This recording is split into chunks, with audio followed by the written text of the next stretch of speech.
नमस्कार YouTube family, cook with Sonali मराठीमध्ये तुम्हा सर्वांचे खूप खूप मनापासून स्वागत। तर आज आपण बनवणार आहोत अगदी साध्या सोप्या पद्धतीने पालकची भाजी। तुम्ही ते पाहू शकता, ही दिसायला इतकी अप्रतिम दिसते, चवीला तर भन्नाट लागते आणि अगदी 2 ते 3 मिनिटांमध्ये भाजी आपली तयार होते। कोणतेही ढीगभर मसाले न वापरता फक्त कांदा आणि मिरचीमध्ये ही परतली जाते।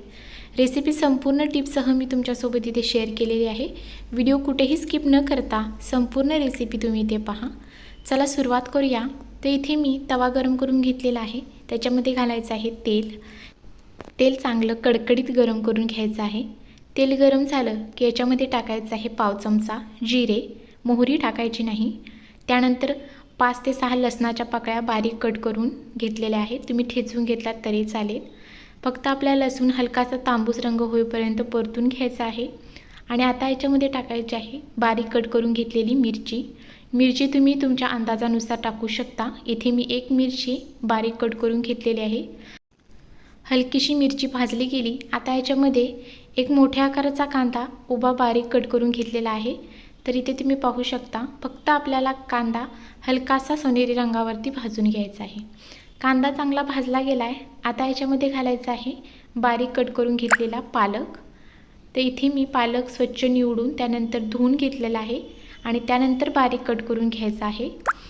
आता बारीक कट केलेला पालक घातल्यानंतर पुन्हा एकदा भाजी व्यवस्थित अशी मिक्स करून घेऊया। सुरुवातीला भाजी जेव्हा आपण तव्यामध्ये घालतो त्यावेळेला गॅस मोठा करायचा आहे आणि छान भाजी परतून घ्यायची आहे।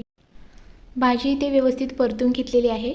आता याच्यावरती झाकण ठेवून आपल्याला 1 ते 3 मिनिटासाठी छान अशी भाजी वाफवून घ्यायची आहे। तर इथे तुम्ही पाहू शकता, फक्त मी 1 मिनिट ही भाजी वाफवून घेतलेली आहे आणि पुन्हा एकदा व्यवस्थित अशी परतून घेऊया। तर भाजी व्यवस्थित अशी परतून घ्यायची आहे। अगदी पटकन भाजी ही शिजली जाते, त्याच्यामुळे जास्त आपल्याला शिजवायची गरज नाही। आता याच्यामध्ये घालायचं आहे चवीनुसार मीठ। कोणत्याही पालेभाज्या अशा परतून घेतल्यानंतरच मीठ घालावं, नाहीतर भाजी खारट होण्याची शक्यता असते। कारण आपण जेव्हा पालेभाज्या करतो तेव्हा सुरुवातीला त्या खूप जास्त वाटतात, पण शिजल्यानंतर अगदी थोडीशीच भाजी तयार होते।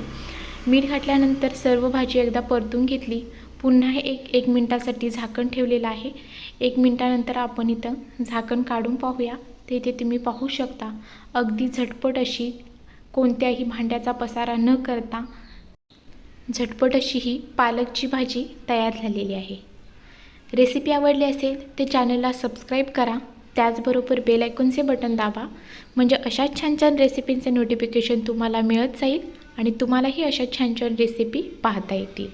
व्हिडिओ जास्तीत जास्त लोकांपर्यंत शेअर करा, त्याचबरोबर व्हिडिओला एक लाईक नक्की करा आणि तुम्ही ही रेसिपी एकदा घरी नक्की ट्राय करा, तुम्हाला नक्की आवडेल, अगदी 100% खात्रीने सांगते। आणि झटपट अशी ही पालकची भाजी तुम्हाला कशी वाटली कमेंटमध्ये नक्की सांगा।